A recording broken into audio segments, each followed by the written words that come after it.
Shalom. This week's Sedra Mishpatim. Psychologists spend a great amount of time analyzing the relationship between a child and their parents.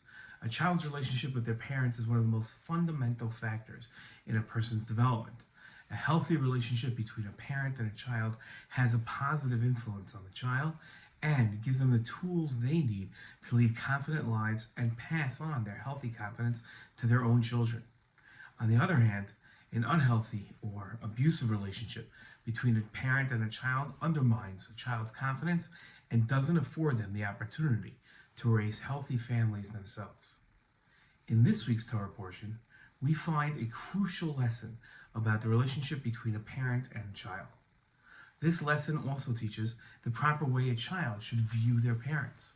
We learn two prohibitions as it pertains to a parent and child in this week's Torah portion.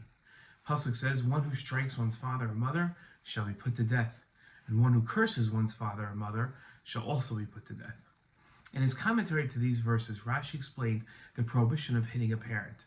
Because the Torah has taught us that he who inflicts a wound upon his fellow man is liable for damages, but is not subject to death, the Torah was compelled to state that he who inflicts a wound on his father or his mother is subject to the death penalty.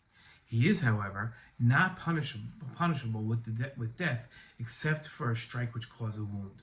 The Chizkuni explained that if a person has struck his neighbor's animal, he is not culpable for such a deed unless the animal sustained a visible wound. Therefore, if a person strikes their father or mother, he is guilty of the death penalty only if he had actually wounded his father or mother by such a physical blow. The reason it appears in our context in the Torah is that the penalty is parallel to that for murder. It is interesting that there's a conceptual connection between wounding a parent and murder. That connection deserves explanation. In his commentary to the two prohibitions of hitting and cursing one's parents, Ibn Ezra explained why there is such a harsh punishment given for sins which do not cause death. He wrote that it was out of regard for the parent's honor that the Torah found it necessary to state that even when one does not strike one's parents, but only curses them, he too is to be put to death. The Ibn Ezra explained that the harsh penalty for hitting and cursing parents stems from the respect that we're obligated to give our parents. Respecting parents is treated as more important than just one of the other 612 mitzvahs. It is given a special status because of the crucial role it plays in a person's development. A person who doesn't respect their parents commits two evils. The first is a lack of gratitude towards one's parents, which, like embarrassing somebody in public, is so hurtful it is akin to murdering them. The second evil of disrespecting one's parents is the lack of recognition that without one's parents, a person would not enjoy their life and all that comes with it.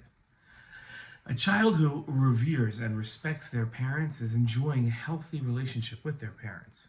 That recognition that the parents deserve respect and gratitude is often enough to set up a positive and productive relationship between the child and their parents. It is a parent's responsibility to act in a manner that endears their child's respect, and it is a child's responsibility to overlook their parents' annoying habits and still respect them. It is especially important that the child not take any actions which could undermine their relationship with their parents, like hitting or cursing them.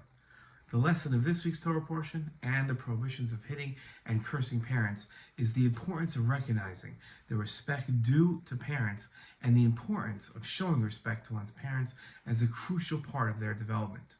In addition, we learn of the sensitivity that's due to parents. Shabbat Shalom.